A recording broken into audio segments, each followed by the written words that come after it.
Van Sonkalma later told the jury that when the rain is model, the bad mortgage looked even worse than what I thought they were. After getting the results, sending emails to his wife, playing from his personal email account, the supermarket looks pretty damn ugly if we believe the round 60 has been done are anywhere close to accurate. I think we should close the funds now. The reason for this is that if the rounds are correct, then the entire supermarket is dust. If AAA bonds are systematically downgraded, then there is simply no way for us to make money ever. In my March, Kosiofi sent an email listing problem positions, next to which he noted his stress level. Among them worth of Focus bonds, which he had bought from Goldman Sachs, stress level medium to high, and yet at the same time the two men simply couldn't bring themselves to believe that the picture was as dire as the model suggests. In that same emails to Siofi's wife, Tanin stated that Andrew Lipton, the head of surveillance or Bear Stearns Asset Management, and a former Moody's executive, was still positive. I sat him down on Friday and asked how serious he thought the situation was. He calmly told me that the situation wasn't going to be as bad as people are saying. Tenin rock, also wrote that Beer, CDO's analyst Gina Sinha had issued an optimistic report about subprime mortgage in February.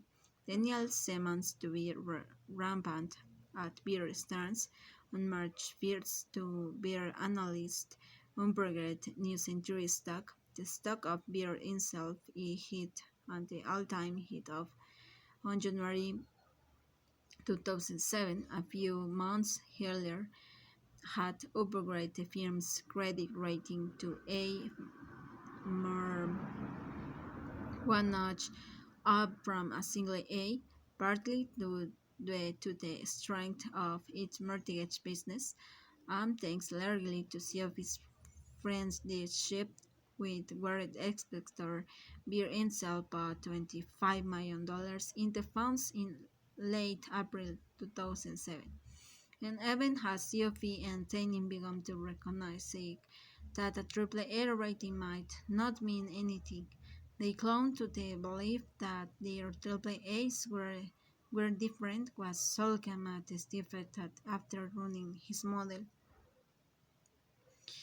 he still thought the funds would survive.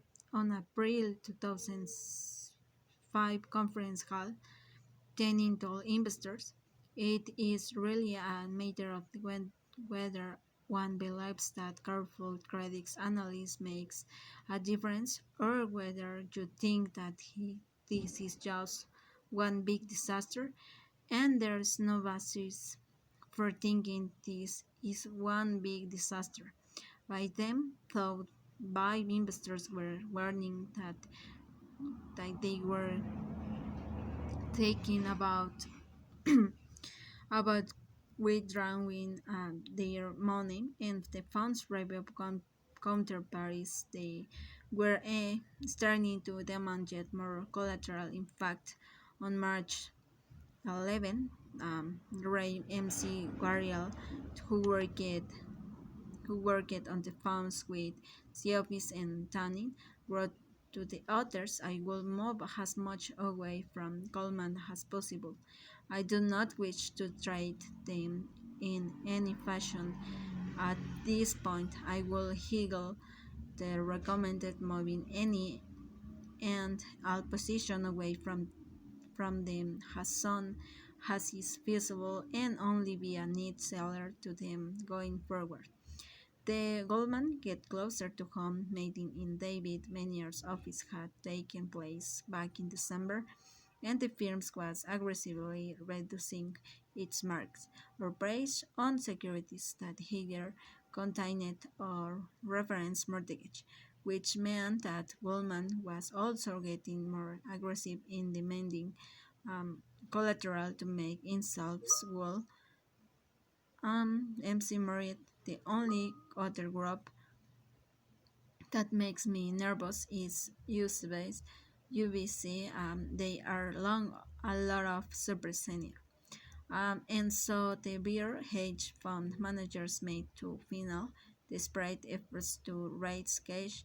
In the fall of 2006, they had started working on a deal to sell of the equity the risked part of the CDOs to a new company called EverQuest.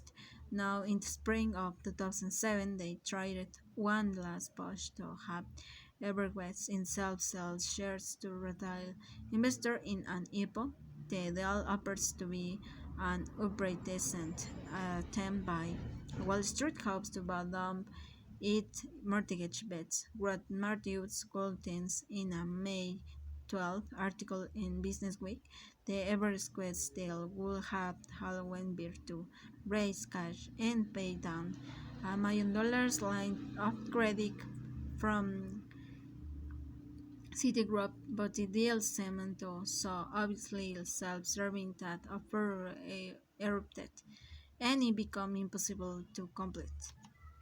The beer Storms team also began rushing to complete another deal that had been in the works, a CDO squared made out of the funds holding up CDOs. The idea was, as COP put it in emails, to get as much of our asset of our books as possible.